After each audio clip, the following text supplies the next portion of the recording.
விருச்சக லக்னத்துல பிறந்திருக்கிறீங்க, விபரீத ராஜயோகம் எப்ப நிகழும், எந்த மனைகள் ஏற்படுத்தும்? 6ஆம் மனையான மேஷமனையும், 8ஆம் மனையான மிதுனமனையும், 12ஆம் மனையான துலாமனையும் விபரீத ராஜயோகத்தை ஏற்படுத்தக்கூடிய மனை துலா லக்னக்காரருக்கு. இந்த கிரகங்கள்னு பார்த்தா 6ஆம் அதிபதியான செவ்வாய், 8ஆம் அதிபதியான புதன், 12ஆம் அதிபதியான சுக்கிரன், இந்த 3 கிரகங்கள் தான் விபரீத ராஜயோகத்தை நிகழ்த்த போகின்ற கிரகம். அப்ப செவ்வாய் புதன் சுக்கிரன் இந்த கிரகங்களில் 3ல் 2 அல்லது 3மே இணைந்தோ பார்வை பெற்றோ பரிவர்த்தனை பெற்றோ 6, 8, 12ஆம் இடங்களோடு இது நிகழ்ந்தால் இது விபரீத ராஜயோகம். இந்த விபரீத ராஜயோகத்தின் வெளிப்பாடாய் கற்பனையிலும் என்னாத ஒரு மாற்றத்தை வாழ்க்கையில் சந்தித்து புகழாகவோ பொருளாகவோ ஜாதகர் அனுபவிக்க போகிறார் விருச்சக லக்னக்காரர். திடீர்னு அவருடைய வாழ்க்கையை புரட்டி போட போகிறது. ஆனால் அது நிலைத்து இருக்குமா? நிலைத்த பலனாக ஜாதகர் அனுபவிப்பாரனா?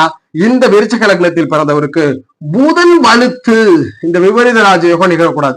புதன் வலுத்து விபரீத ராஜயோகம் நிகழுதுன்னா ஜாதகருக்கு ராஜயோகம் கிடைக்கும், ஆனா அதை தக்க வைத்துக் கொள்ள மாட்டார், மீண்டும் பழைய நிலைக்கு சிரமத்தை படுவார் அப்படின்றதுதான் விதி. அப்ப விபரீத ராஜயோகம்னா இந்த 3 கிரகங்களும் இந்த 3 மனைகளுமே தான் விருச்சகத்திற்கு ஏற்படுத்துகிறது.